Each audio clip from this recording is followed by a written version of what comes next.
இன்னைக்கு ஒருத்தர் வாழ்கன்னு சொல்றாங்க, அதே ஆள நாளைக்கு ஒளிகன்னு சொல்றாங்க.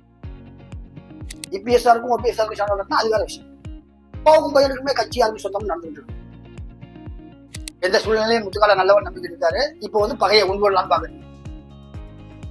ஆனா என்ன ஏன் அதிகமான அரசியல் அடிக்கிறாங்கன்னு கேட்டீங்க இல்லையா, அந்த பழைய காலகட்டம் உள்ள யதார்த்தமான காமெடி லாங் லைஃப் நிலைச்சிருக்கும். இந்த மாதிரி டார்க் காமெடி எல்லாம் அந்த இடத்துல நீங்க சிரிக்கலாம்.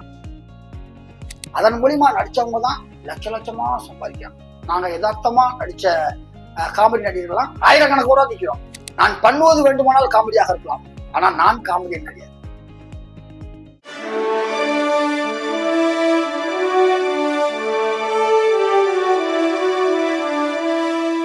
சார், நீங்க இந்த அரசியல் காமெடி சொன்னீங்க இல்லையா, அது ரொம்ப நல்லா இருந்துச்சு. சோ இப்போ இருக்கிற இந்த சினிமா வேர்ல்ட்ல ஆக்டர்ஸ் நிறைய பேர் சினிமா விட்டு அரசியலுக்குள்ள வராங்க இல்லையா, அதை பத்தி நீங்க என்ன நினைக்கிறீங்க? கேட்ட கேள்வி நியாயமான கேள்விதான். அரசியலுக்கு யார் வேணும்னாலும் வரலாம். அது நடிகர் தான் இல்லை, மக்களுக்கு நல்லது செய்யணும்னு நினைக்கிற யார் வேணாலும் அரசியலுக்கு வரலாம். அப்படி வந்தவங்க தான் அண்ணாவா இருக்கட்டும்,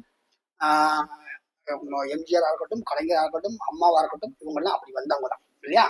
அதனால அரசியல் வர்றவங்க மக்களுக்கு நல்ல செய்வதற்காக வராங்க. வரட்டும், இன்னும் வரட்டும், தப்பு இல்லை. நீங்க யாரை மனசுல வச்சுட்டு கேட்கறீங்க எனக்கு தெரியுமா தெரியாதது இல்லை. இருந்தாலும் யார் வேணாலும் அரசியலுக்கு வரலாம். நான் அரசியலுக்கு அப்பாற்பட்டவன். இதுவரைக்கும் நான் எந்த கட்சியிலும் உறுப்பினரா இல்லை. ஏன்னு கேட்டா, இன்னைக்கு ஒருத்தர் வாழ்கன்னு சொல்றாங்க, அதே ஆள நாளைக்கு ஒளிகன்னு சொல்றாங்க. அவருக்கு எனக்கு சம்பந்தமே இல்லை. அதனால அவர் சொல்றதுக்கெல்லாம் வாழ்க ஒளிகன்னு கோஷம் போடணும்னா அவர் கூட நம்ம மெர்ஜி ஆகும். அந்த பயணம் எனக்கு உடம்புக்கு ஒத்துக்கல. அதனால என் மனசுக்கு பிடிச்சவங்களும் நான் ஓட்டு போடுறேன். யாருக்காவது பிரச்சாரம் பண்ணா கூட ஒரு நல்லவங்களா இருக்கிறதுலயே நல்லவங்க, அரசியல்வாதி நல்லவங்களே வச்சுக்கலாம் சரியா. அதனால அரசியல்வாதிகள இருக்கிறதுலயே கொஞ்சம் நல்லவங்களா யாராவது எலெக்ஷன் கூப்பிட்டாங்க போய் பிரச்சாரம் பண்றேன். அவள்தான் சொல்றேன். எனக்கும் அரசியலுக்கும் சம்பந்தம் இல்லை. நான் அரசியல்வாதி அல்ல, ஒரு காமெடி நடிகன். ஏன்னா அரசியல் ஒரு வியாபாரம். அதுல தேர்ற அதுல சொல்ல புகழுக்கும் போதைக்கும் அடிமையான மாதிரி அப்படி போயிட்டு இருக்கேன். இப்ப நடந்துகிட்டு ஒரு மேட்டர் உங்களுக்கு தெரியும், ஒரு உலகத்துல போயிட்டு இருக்கேன். அப்பாவுக்கும் மகனுக்குமே கட்சி யாருக்கு சொந்தம் நான் வரலாறுல படிச்சிருக்கேன். வரலாறு பிஏ எழுதும் போது பார்த்தேன்.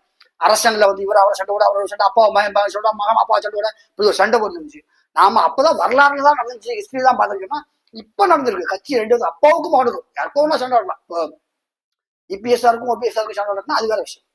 அப்பாவுக்கும் பையனுக்குமே கட்சி யாருக்கும் சொந்தம் நடந்துட்டு இருக்கு. நம்ம நெகோசியேட் கிடையாது. அதனால நமக்கு இந்த அரசியல் ஒத்துக்காது. சார், வடிவேலு சார் உங்களை நிறைய சீன்ல அடிக்கிறாரு இல்லையா, அது ஸ்கிரிப்டா இல்ல ஸ்பாட்ல நடக்கிறதா இல்ல சண்டை மூட்டி விடுறேன்னு நினைக்காதீங்க. உங்க ரெண்டு பேருக்குள்ள ஏதாவது பகை சண்டை அந்த மாதிரி ஏதாச்சும் இருக்கா? இப்ப நம்ம அவருக்கு எனக்கு பிரச்சனை இல்லாம இருக்கு. எந்த சூழ்நிலையும் முத்துக்கால நல்லவன் நம்பிக்கை இருக்காரு. இப்போ பகையை உண்படலாம் பாக்குறீங்க. வடிவேல் சாரை பொறுத்த வரைக்கும் சீனுக்கு என்ன தேவையோ அதை செய்வார். இப்ப என்ன அவர் அடிக்கணும்னு நினைச்சாருன்னா போட்டு வாங்குவார். இல்ல அவரை நான் அடிக்கணும்னு நினைச்சா அட்ராம்பர். நீங்க அதுல ஒரு எம்புசம் குழந்த மாதிரியே பார்த்துருப்பீங்க. வெள்ளை சட்டையெல்லாம் போடக்கூடாது, கிளிப்பனு அப்படிங்கெல்லாம் டக்கு டக்கு டக்கு டக்குன்னு அடிச்சு தோல்ல தூக்கி வச்சு சுத்தி அந்த மாதிரி அந்த சீனுக்கு என்ன தேவையோ அதை கண்டிப்பா சேர்ச்சிடுவார். ஆனா என்ன ஏன் அதிகமான சீன் அடிக்கிறாங்கன்னு கேட்டீங்க இல்லையா, நான் எவ்வளவு அடிச்சாலும் தாங்குவேன். ஏன்னா நான் ஃபைட்டர் இல்லையா. ஒரே ஒரு வார்த்தை சொல்லுவார், ஐயோ எவ்வளவு அடிச்சாலும் தாங்குவான் ஃபைட்டரியா. இந்த பூசணிக்காய் காமெடி எல்லாம் பாத்தீங்கன்னா, இந்த பூசணிக்காய் அப்படி பறந்து போய் அப்படி பிடிப்பேன். எனக்கு அப்படி அந்த மாதிரி சீன் தான் போடுவாங்க. நீங்க புலிகேசி கூட பாத்துக்கலாம். புலிகேசி அந்த காமெடி நல்லா அமைஞ்சதுக்காக வடிவேலன் தான், நான் கிடையாது. ஏன்னா அவர் தான் 2 நாள் எனக்காக வெயிட் பண்ணி அந்த சீன் எடுத்தாரு. இந்த நேரத்துல அந்த சிம்பதேவ சார் நன்றி சொல்லணும் இல்லையா. புலிகேசியில கூட என்ன ஏன் போட்டாங்கன்னா, ஓப்பனிங் ஷாட்ல நான் பின்னாடி ஜம்ப் பண்ணி வந்து நிற்கணும். அதனால இந்த முத்துக்கால இந்த சீனை கொடுத்தா சிறப்பா பண்ணுவான், அடி நல்லா வாங்குவான் அப்படிங்கிறதுனால சேர்ந்தே தவிர அவருக்கும் எனக்கும் பகை கிடையாது. அவர் என்ன அடிக்க காசு தான். கவுண்டமணி சார் சொல்லுவாங்க, கவுண்டமணி சார் அடி வாங்கியாச்சுன்னா பெரிய ஆளாக சொல்லுவாங்க. நான் கவுண்டமணி சார் கூட நடிச்ச 800 மீதான ஒரு டைலாக், நல்ல டைலாக் தெரியுமா அது? அடே அக்கா ரொம்ப அழகா இருக்காங்க அப்படி ஒரு டைலாக் இன்னைக்கும் ஃபேமஸ். அந்த மூஞ்சில புகை அடிச்ச உடனே அந்த மாதிரி நமக்கு ஒரு நடிகர்கிட்ட நம்ம சீனியர்கிட்ட கொட்டு வாங்க வாங்க வாங்க. எப்படி நான் பிரபு சார்ட்டி இந்த வார்த்தை சொன்னேன். அப்பா டைலாக் தான் நிறைய கம்பெனில போய் வாய்ப்பு கேட்டேன், யாரை கொடுக்கல சார்.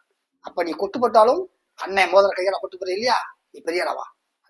அப்ப அது பிரபு சார் சொன்னார், அண்ணன் மோதிர கையால கொட்டு போறேன்னு சொல்லாதியா. அதனால அந்த பொன்மனத்திலயும் நான் பிரபு சார்ட்ட நிறைய அடி வாங்கியிருப்பேன். அதனால ஒவ்வொரு அடியும் ஒவ்வொரு லட்சம் அப்படின்னு நினைச்சுக்கணும். அதனால வடிவேல் சாருக்கும் எனக்கும் இது வரைக்கும் எந்த பிரச்சனையும் இல்லை. நீங்க ஆக்காம இருந்தாச்சு சரியா.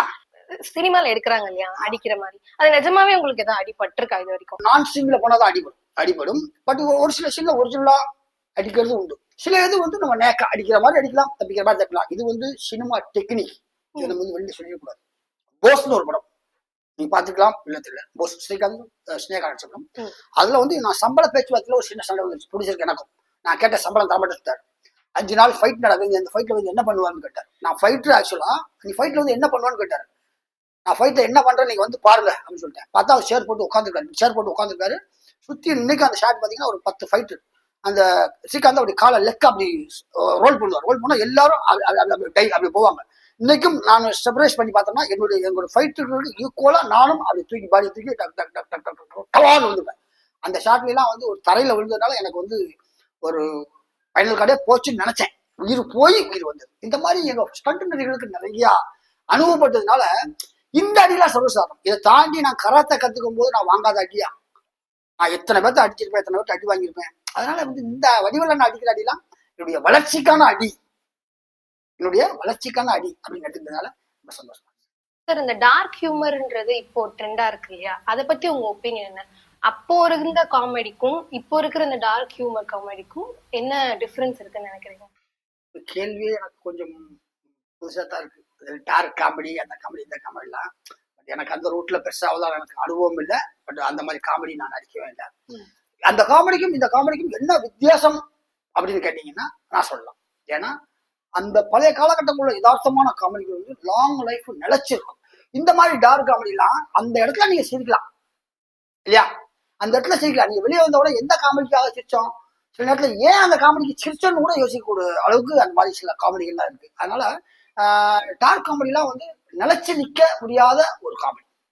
நம்ம யதார்த்தமா உள்ள காமெடிலாம் வந்து நிலைச்சு லாங் லைஃபா. இன்னைக்கு நான் வந்து செத்து விளையாடுவோமாங்கிற ஒரு டைலாக் இன்னைக்கு 25 வருஷமா சோறு வரணும். அதுல என்ன இருக்கு? ஒண்ணுமே இல்லை. ஆனா செத்து ஆடுவோம் அப்படின்னு சொல்லி எத்தனையோ கம்பெனில சொல்றாங்க அவங்க. ஆனா இப்போ உள்ள காமெடியில அப்படி ஒரு டைலாக் எடுத்து பேச முடியுமான்னு தெரியல. ஆனா இன்னைக்கு உள்ள இளைஞர்கள் அந்த காமெடி தான் ரொம்ப விரும்புறாங்க, ரசிக்கிறாங்க. அதன் மூலியமா நடிச்சவங்க தான் லட்சமா சம்பாதிக்கிறாங்க.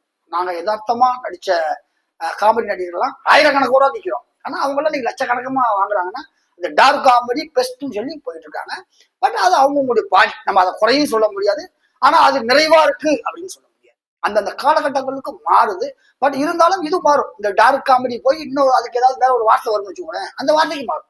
எப்படி வந்து நம்ம பிலிம் ரோல்ல வந்து டிஜிட்டலுக்கு மாற்றி, டிஜிட்டலுக்கு அப்புறம் ஒரு கேமரா அப்படி மாறிட்டே இல்லையா, அந்த மாதிரி வந்து யதார்த்தமான காமெடி பிளஸ் டார்க் காமெடி, இந்த லைட் காமெடி, ஸ்ட்ராங் காமெடி, அப்படி போக வேண்டியதான், போயிட்டே வேண்டாம். ஸ்மால் காமெடி போயிட்டு வேண்டியதான். அவன் சார், ஒரு உங்களுக்கு இவ்வளவு டேலண்ட் இருந்தும் ஒரு பெரிய லெவல்ல சக்சஸ் ஆக முடியலன்ற வருத்தம் உங்களுக்கு இருக்கா? இது நல்ல கேள்வி. இதுக்கு யோசிச்சு சொல்றதா டக்குன்னு சொல்றதா அது தெரியல. பட் இருந்தாலும் நான் மன நிறைவா இருக்கேன் இல்லையா. ஏன்னா ஒரு சில பேர் வந்து நான் ட்ரெயின்லயோ எதுலையோ பஸ்லயோ டிராவல் பண்ணும்போது அவங்க சொல்ற ஒரு வார்த்தை, அனே நான் இன்னைக்கு லட்சக்கணக்கான சம்பளம் வாங்குறேன், உயர்ந்த பதவியில இருக்கேன், ஆனா நான் ஆசைப்பட்டது இது இல்லை. நான் வந்து சினிமாவில் இப்படி வரணும்னு ஆசைப்பட்டேன், இந்த துறையில போகணும்னு ஆசைப்பட்டேன், அது முடியல. பட் என்னுடைய சூழ்நிலை இப்படி மாறி நான் இவ்வளவு சம்பாதிச்சாலும் பட் என் மனசுல ஒரு ஏக்கம் இருக்குது. நான் நினைச்சதுக்கு போக முடியே அப்படிங்கிற ஒரு ஏக்கம் சொல்லுவாங்க. அந்த கவலை எனக்கு இல்லை. ஏன்னா நான் எதுல வரணும்னு ஆசைப்பட்டனோ, ஸ்டண்ட்ல வரணும்னு ஆசைப்பட்டேன். ஸ்டண்ட்ல தென்னிந்திய திரைப்பட ஸ்டண்ட் யூனியன்ல 25 வருஷமா மெம்பரா இருக்கேன். இன்னும் தொடர்ந்து விட்டு இருக்கேன். எனக்கு அவங்க பெரிய சந்தோஷம். காமெடி நான் எதிர்பார்க்கல. ஏன்னா காமெடியே எனக்கு தெரியாது. இன்னைக்கு நான் சொல்லுவேன், ஒரு நல்ல செய்தி சொல்லுவேன், நான் பண்ணுவது வேண்டுமானால் காமெடியாக இருக்கலாம், ஆனா நான் காமெடியன் கிடையாது. நான் பக்கா சீரியஸ் மேன், பக்கா சீரியஸ். நான் வந்து கலகலன்னு யார்ட்டையும் பேச மாட்டேன். கலகலன்னு பேசிட்டு தான் நிறைய பொண்ணுல மைக்கில் பண்ணேன். கலகலன்னு பேச தெரியாது. எங்க வீட்லயே ஒய்ஃபு கூட சிரிக்க வைக்க தெரியாது. அவங்களும் சத்தப்படுவாங்க. வீட்டுல கூட காமெடியா பார்த்து பேச முடியாது, என்னது மக்களை சிரிக்க வைக்க சொல்லுவாங்க. பட் காமெடி வந்து என்னுடைய தொழில், என் வேலை, என்னை நம்பி கொடுக்கப்பட்ட ஒரு பொறுப்பு.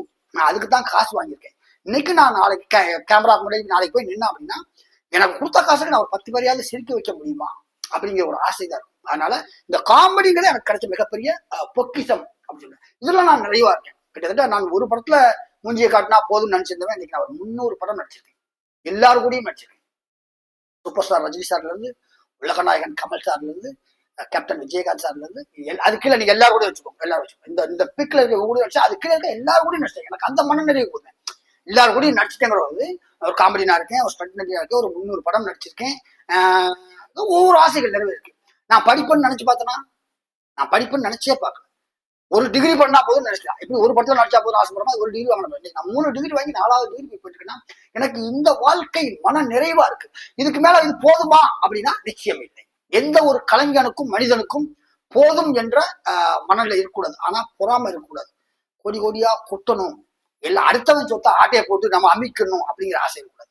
தனக்கு வர்றதா சிறப்பா செஞ்சேன். அந்த வகையில பாத்தீங்கன்னா பெருசா போறதுக்கு முயற்சி பண்றேன். இப்ப நான் பண்ற படங்கள்லாம் நல்ல கேரக்டர்கள்.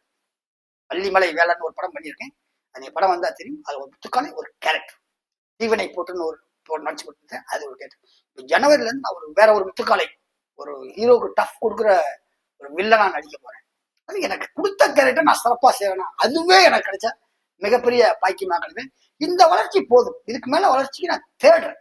அவள் தவிர மன நிறைவான வாழ்க்கை என்பது இது ஒவ்வொரு மனிதருக்கும் என்னுடைய வாழ்க்கை மாதிரி எல்லாரும் எடுத்துக்க வேண்டாம்.